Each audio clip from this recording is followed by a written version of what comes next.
What happens after a federal indictment?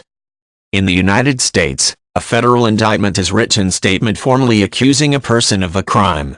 This is usually handed down by a grand jury after they have reviewed evidence and decided that there is sufficient to try a person for the crime. After a federal indictment, the accused person is arrested and detained, unless he can pay his set bail. He will then plead not guilty or guilty. In the case of a not guilty plea, the case will usually proceed to trial.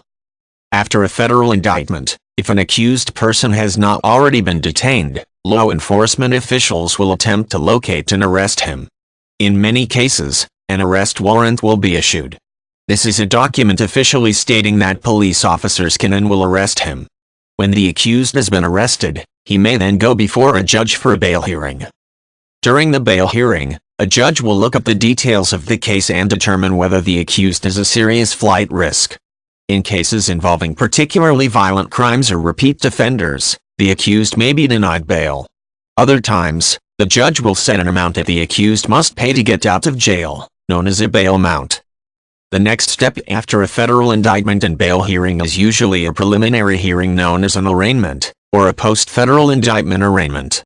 This is a short hearing in which the defendant is formally read the details concerning the crimes of which he is accused. He is then given a chance to plead guilty or not guilty. A person may choose to plead guilty because of an overwhelming amount of evidence against him. Sometimes, federal prosecutors may also offer him a plea bargain, or plea agreement. With a plea agreement, prosecutors typically offer to charge the defendant with a lesser crime or impose a lighter sentence in exchange for him pleading guilty. Defendants who choose to plead not guilty will typically go through a criminal trial.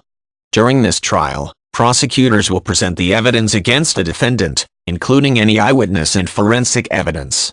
A defendant's attorneys will also be allowed to state their case, presenting evidence in defense of the accused. When both parties have presented all of their evidence, a jury will then deliberate before making a decision whether the defendant is guilty. If found guilty, a judge will then decide on a sentence.